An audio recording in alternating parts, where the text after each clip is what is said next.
Hello everyone, Shri IAS academy में आपका स्वागत है। जैसा कि आप जानते हैं कि श्री आईएएस एकेडमी ने आंसर राइटिंग सीरीज की शुरुआत की थी, जिसके अंतर्गत ऑलरेडी हमारे 269 पार्ट आ चुके हैं। ये हमारा पार्ट 270 है।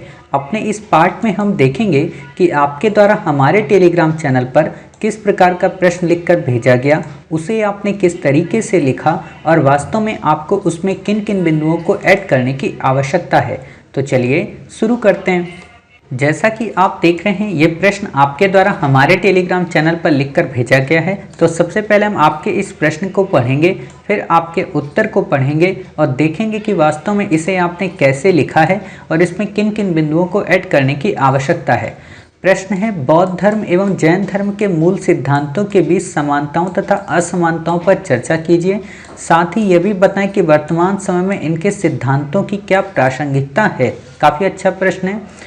आपने लिखा है, उत्तर ब्राह्मणवादी व्यवस्था में आडंबर बढ़ जाने से धर्म में सच्ची भावना व विश्वास का नितांत अभाव था।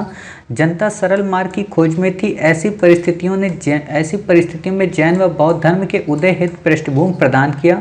जैन व बौद्ध धर्म में निम्न समानताएं विद्यमान थी। दोनों के संस्थापक क्षत्रिय कुल के थे, उपनिषद व दर्शन से प्रेरित थे। दोनों का विकास ब्राह्मणवादी भ्रष्टाचार के विरुद्ध हुआ। इन्होंने कर्म के नियम को सभी प्राणियों में श्रेष्ठ माना। ब्राह्मणवादी संस्कार, वेद, यज्ञ, ईश्वर के अस्तित्व को नहीं माना। इन्होंने आम जनों की साधारण भाषा में उपदेश दिया, जो इनकी लोकप्रियता का एक कारण बना। इनमें मूलभूत असमानताएं इस प्रकार हैं। जैन धर्म का संबंध सुधारवादी था, जबकि बौद्ध धर्म का क्रांतिकारी। बौद्धों के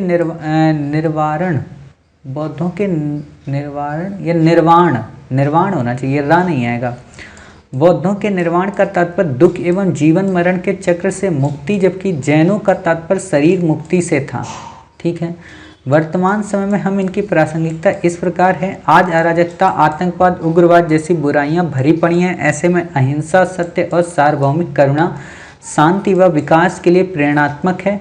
प्रकृति के प्रचुर अंधाधुंध दोहन को रोकना चाहिए। संयम का परिचय देना चाहिए। बुद्ध के सबसे महत्वपूर्ण विचार आत्मदीपो भव, अर्थात अपना दीपक स्वयं बनो। नैतिक अनैतिक प्रश्न का फैसला स्वयं करना सिखाती है। ठीक है। बुद्ध के मध्यम मार्ग का सिद्धांत आज भी उतना ही प्रासंगिक है जितना बुद्ध के समय था। यदि इन विचारों को वर्तमान परिप्रेक्ष्य में स्वीकार करें तो अनेक समस्याओं का समुचित हल संभव होगा। हम अपने अधिकार से कर्तव्य संरक्षक की भूमिका में आ सकेंगे, जिससे मानव सभ्यता सकारात्मकता की ओर अग्रसर होगी। काफ़ी अच्छा आपने उत्तर लिखा है, लेकिन ये उत्तर अभी सामान्य है। मतलब जैसा प्रश्न पूछा गया उसको टुकड़े वाई फॉर्म में आपने बता दिया, लेकिन इस प्रश्न को आपको मॉडिफाई करना है। कैसे करना है वो अभी हम बताएंगे। तो जैसे आपने ये यहाँ पे समानताएं बता दी हैं, आपने यहाँ पे असमानताएं बता दी, फिर आपने प्रासंगिकता को भी बिंदुवर बता दिया। आपको प्रासंगिकता को बिंदुवर नहीं बताना है, क्योंकि इतने सारे बिंदु में तो एग्जामिनर पागल हो जाएगा। ठीक है। तो आपको क्या करना है, यहाँ पे पैसेज को बनाना है। हम देखिए आपके इस पूरे क्वेश्चन को कैसे पैसेज के फॉर्म में बना देते हैं और आपको पढ़ने में भी काफ़ी अच्छा लगेगा। ठीक है। तो एक बार देख लीजिए कि हम कैसे आपके ही शब्दों को कर रहे हैं। हाँ, इससे पहले मैं 2 शब्द और सुधार देना चाहता हूँ।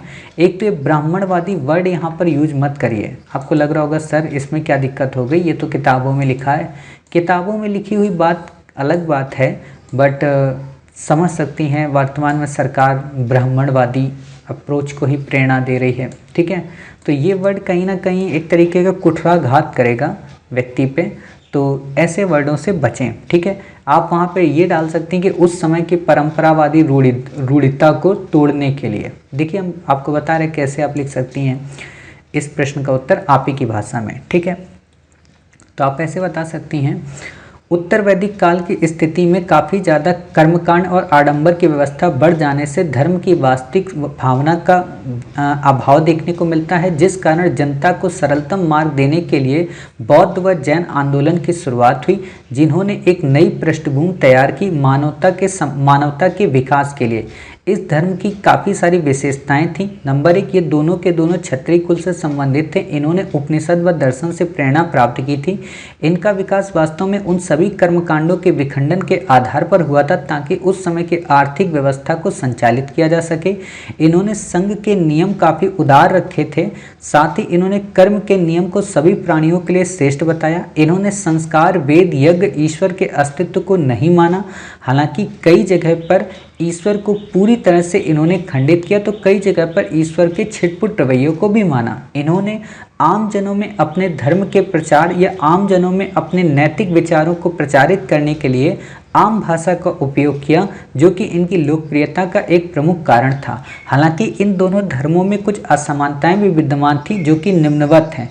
ठीक है, नंबर 1, जैन धर्म का अब देखो यहाँ मैं नंबर 1 लगा रहा हूँ, वहाँ पे नहीं लगाया मैंने। नंबर 1, जैन धर्म का संबंध सुधारवादी था, तो वहीं बौद्ध धर्म एक क्रांतिकारी व्यवहार से प्रेरित था। नंबर 2, बौद्धों के निर्वाण का तात्पर्य दुख एवं जीवन मरण के चक्र से मुक्ति था, जबकि जैनों का तात्पर्य शरीर से मुक्ति था, अर्थात वहाँ पर दुख और जीवन मरण अभी भी बना हुआ था।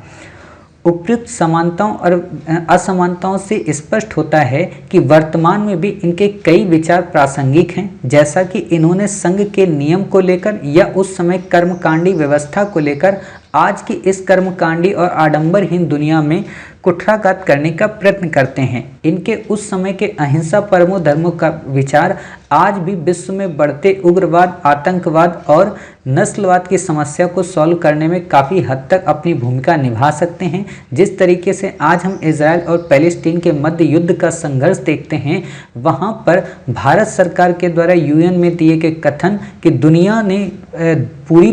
हमने पूरी दुनिया को बुद्ध दिया और दुनिया ने लोगों को युद्ध दिया, उस जगह पे काफ़ी प्रासंगिक नज़र आता है।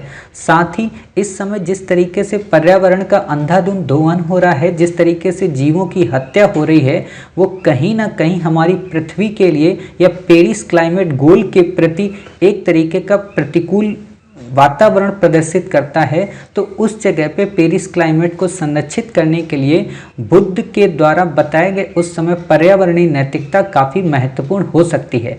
साथ ही आज मानव कोविड-19 के इस पेंडेमिक में जिस तरीके से दो ध्रुवों पर खड़ा हो गया है, अर्थात वो जीवन के यक्ष प्रश्नों से जूझ रहा है, तो वहाँ पर उसके नैतिक उत्थान को या उसकी जीवन की गति को आगे बढ़ावा देने के लिए मध्यम मार्ग उसके लिए काफ़ी उपयोगी हो सकता है, अर्थात ना ज़्यादा एक्सट्रीम और ना ही ज़्यादा लो। उपयुक्त प्रासंगिकताओं से एक बात तो स्पष्ट है कि बुद्ध हो या जैन हो, इनके जो विचार थे वो उस समय भी प्रासंगिक थे और आज भी प्रासंगिक हैं। और ये प्रासंगिकता तब और बढ़ जाती है जब आज मानव मोह लोभ के बंधन में बंध कर अपने स्वार्थ सिद्धि में लगा हुआ है, जिस कारण वो न केवल अपना विकास अवरुद्ध करता है बल्कि समाज के ताने बाने को तोड़ने का प्रयत्न करता है। अतः समाज के इस ताने बाने को बनाए रखने के लिए बुद्ध और जैन के इन विचारों को प्रासंगिक बनाना चाहिए, तभी हम एक भारत और श्रेष्ठ भारत के तहत विश्व शांति की स्थापना कर सकेंगे और वसुधैव कुटुंबकम के अपने उस विचार को कृत संकल्पित कर सकेंगे। ऐसे भी आप लिख सकती हैं।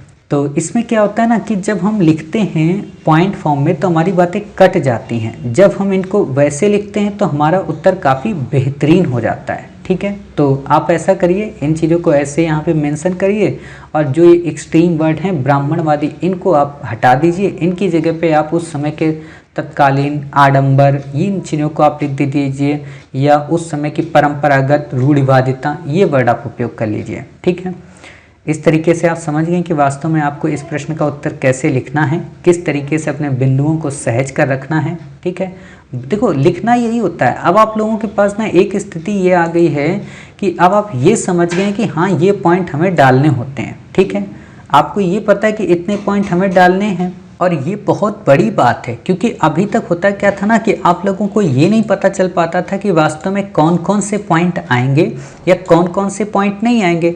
अब क्या हो गया है कि अब आप लोग फ्रेम बना लेते हो पूरा का पूरा उत्तर का कि अच्छा इतने पॉइंट हमें डालने हैं। अब बस क्या है कि उनको डेकोरेट करना है, यानी कि आप लोग अब खाना बनाना सीख गए हैं अच्छे तरीके से। अब बस ये है कि उसके ऊपर धनिया डालना है और उसको अच्छे से स्लाइस करना है और उसको अच्छे से बर्तनों में बस सजा देना है। ठीक है, और वो अच्छा काम तो ऑलरेडी आप लोग कर लेंगे, धीरे धीरे समय लगेगा लेकिन आप लोगों की रफ्तार बड़ी अच्छी। बस ये है कि किसी की नज़र न लगे, आप लोग ऐसे ही लिखते रहिए, बहुत अच्छा आप लोग उत्तर आगे लिख लेंगे। ठीक है, तो मिलते हैं फिर आप ही के द्वारा भेजे गए कुछ नए प्रश्न के साथ। तब तक अपना ख्याल रखिए और स्वस्थ रहिए।